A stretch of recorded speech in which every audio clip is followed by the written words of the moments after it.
Hello everyone. In this presentation, The Fall, Part 1, we'll look at the situation, our current situation as human beings. We're in contradiction. There's good and there's also evil in us. This is the reason why there's been wars throughout our history. So since the time of creation, when Adam and Eve fell, there's been nothing but conflicts within individuals, families, societies, and the world. But why is this? Why are we in this contradictory state? We need to look at this. Apostle Paul wrote, Romans 7:21-24, "So I find it to be a law that when I want to do right, evil lies close at hand. For I delight in the law of God in my inner being, but I see in my members another law, waging war against the law of my mind, and making me captive to the law of sin that dwells in my members. Wretched man that I am." Is this your situation? You feel this is happening to you? Did you want to do good things to other people? Many things you wanted to do, but how many of those things did you do? How many things you did were not right at all? The reason for this, as a result of the fall, fallen person is in a state of contradiction. We have an original mind that seeks for God, that wants to do good, but we find ourselves in conflict with an evil mind. The original mind relates with God, but the evil mind relates with Satan. And there's a conflict between the two minds. This is the cause of all the conflicts in the world. It's within the individual. We need to understand this. We have to go back to the time of the fall. What actually happened?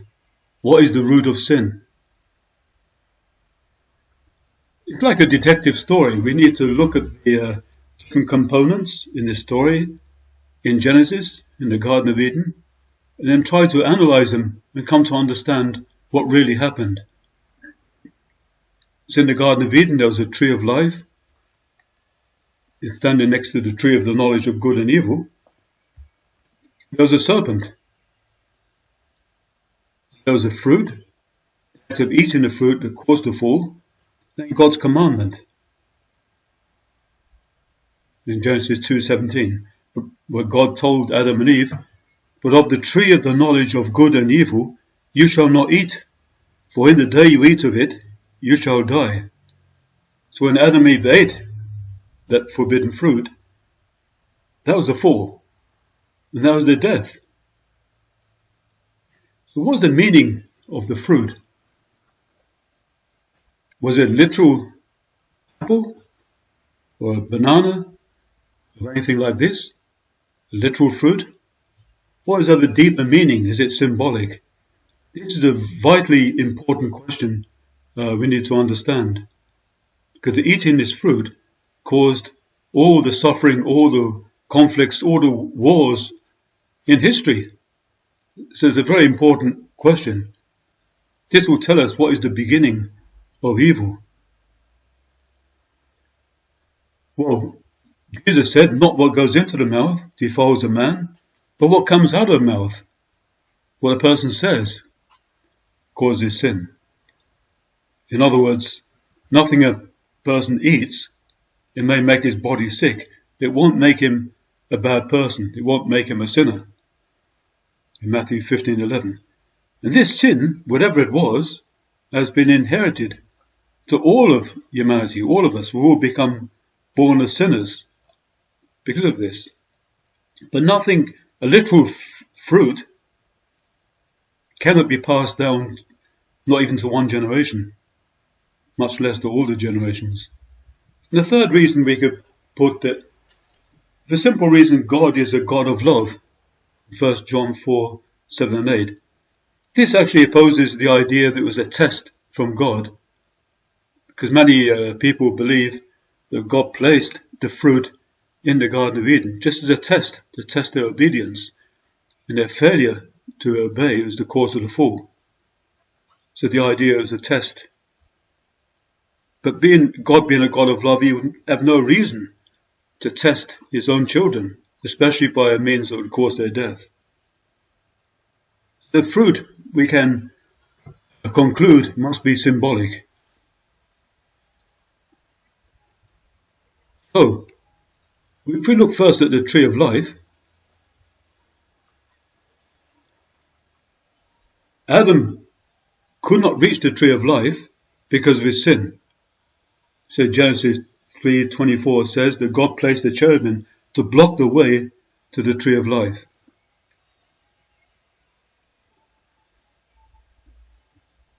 Next, in Proverbs 13:12, this is the people of the Old Testament age, states a desire fulfilled is a tree of life. It doesn't say what it is, but it says man's greatest desire is to attain or reach the tree of life.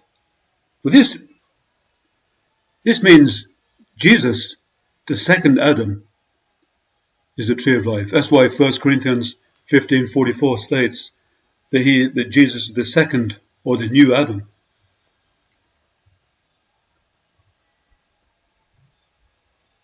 And then Revelation 22:14, this symbolizes people in the New Testament age up to the present day. It says, "Blessed are those who wash their robes, that they may restore their right to the tree of life." This symbolizes the second coming of Christ, who comes as the third, we could say the third Adam, is the tree of life. If you can understand this, a tree, what did Adam fail to achieve? He failed to become a perfect man. But he failed, as we saw in the previous lecture, to realize God's lineage on earth. And so because we lost God's lineage on earth, therefore we've been suffering. So